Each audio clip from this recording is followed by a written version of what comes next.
Whether one makes contact with Aldous Huxley through his writing or in personal conversation, the impression that comes almost immediately is that of a uniquely versatile, omnivorous intellect, constantly searching and probing with a clean, cold incisiveness. He has been a Western writer who, even as he looked at life with an Eastern perspective, measured it against the backdrop of contemporary science. On the afternoon that we met and talked, I asked him what was basic and substantial in a man's life. I asked him if he could point to specific values and meaning which for him were enduring and veritable. Well, I think I would want to say that the two essential and important and indispensable things are, first of all, intelligence in the widest possible sense of that word, and goodwill, or in the old-fashioned word, charity, love. I mean, these two things have to go hand in hand, because intelligence and knowledge without goodwill and charity are apt to be inhuman, and goodwill and charity undirected by intelligence and knowledge are apt to be either impotent or misguided. So the two have to go together. The intelligence factor, is this a very inclusive thing for you? To me, completely inclusive. I mean, it includes, so far as I'm concerned, what is conventionally called intelligence, what used to be called discursive thought, which is logical thinking in terms of our current scientific and philosophical frame of reference. But it also includes, so far as I'm concerned, the intelligence in the sense of general awareness, of an awareness, so to say, on the non-verbal and non-conceptual level. I mean, we have to have both. I think it's very, very important to insist from the beginning that we are living in many diverse and even, in some sense, incommensurable universes at the same time, and that our business in life is somehow to make the best, not only of both worlds, because there are more than two of all the worlds we live in. And among the worlds we have to make the best of, first of all, this world of discursive thought, the scientific and philosophical and practical world, and at the same time the world of non-verbal immediate experience. These are the two kind of worlds in the worlds of intelligence which we have to make the best of.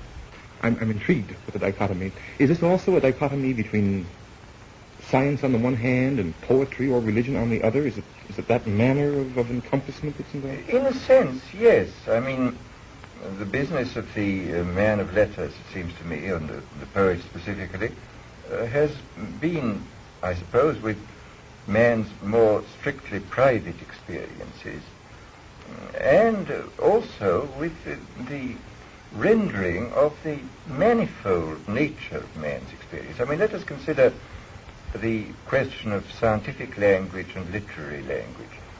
The essence of good scientific language is that one word shall stand only for one thing. There has to be a sort of one-to-one relationship between the given word and the given event or thing that's being talked about. In regard to literature, the important thing, I think, is to, first of all, to be able to, so to say, express the inexpressible, and secondly, to express the multiple meanings which every event has for a human being. I mean, a human being, as I say, is living in many ways at once, and any good work of literature inevitably has to express these multiple meanings. I can't help but think, of course, that the scientist still uses this other area. It's true, he must, in very definitive and unequivocal fashion, speak.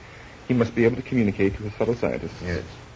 And yet I am, I think, fundamentally, and really in an excited fashion, most impressed by the aesthetic features of science. A scientist still finds a beauty and a grace and a formal delight in the structure of a theory. He still is a marvelously creative and aesthetic person when he develops a hypothesis. Well, I entirely agree. I mean, there is no question that the aesthetic aspect of science is a very important one.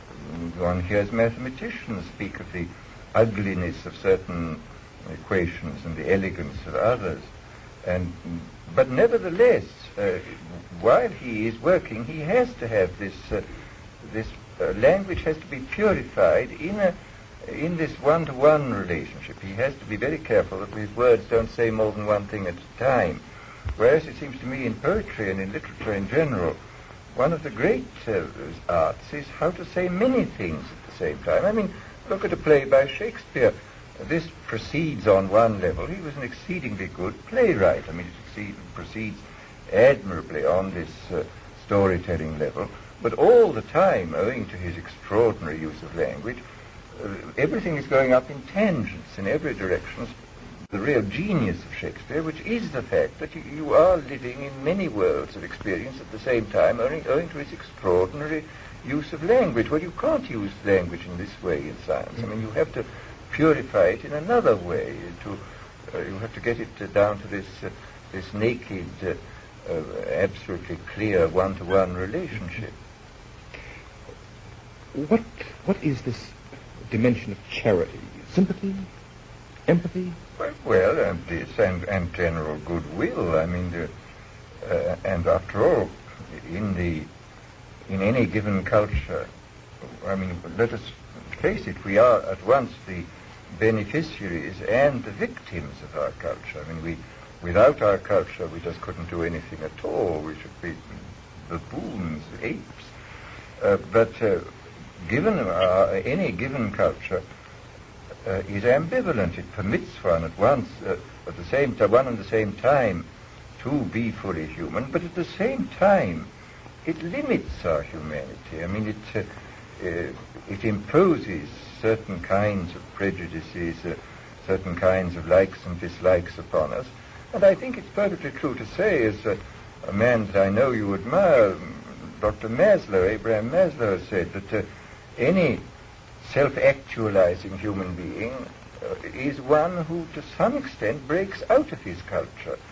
And after all, I mean, one sees that, in fact, all the great seers and religious prophets have always broken out of their culture. I mean, after all, merely to say, thou shalt love thy neighbor as thyself, is breaking out of a narrow culture which insists that you shall love only this person and that everybody else is not your neighbor.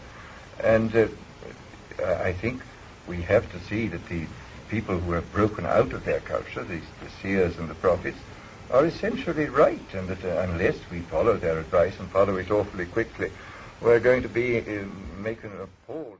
The dimensions you described, are you satisfied with the levels at which they're appearing today?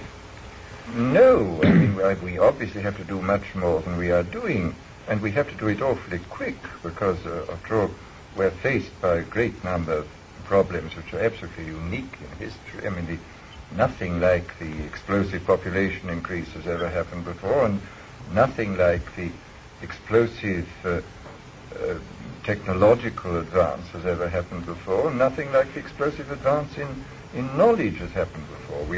We're living in a world of sort of what may be called chronic revolution, chronic upheaval, and unless we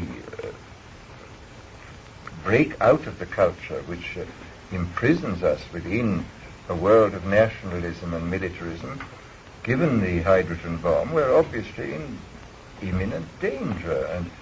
And also, given this kind of culture which causes us to spend an enormous proportion of our resources on the armament race, we are not going to be able to solve the ecological problem of man upon the earth. We are not going to be able to solve the problem of a species which is increasing at the rate of 50 million per annum on a limited environment. I mean, this is going to require all our goodwill and all our intelligence and all our knowledge. And if we spend a great deal of our energies on something else, we're not going to be able to solve the problem. Moreover, I think that if we look at this problem, we may get away from the perfectly insoluble problems of power politics onto the soluble, possibly soluble problems of ecology. I mean, I think that it's high time that we started thinking not merely in terms of politics and ideology, but in terms of biology and the relationship of man to his environment. And only in this way, by shifting the attention from what cannot be solved, which is the clash of power, but to what perhaps can be solved, which is the future of humanity upon this planet, shall we be able to escape from this frightful impasse in regard to power politics which we face at this moment. Well, it's certainly important to pose the question, to think about the problem. What does one do?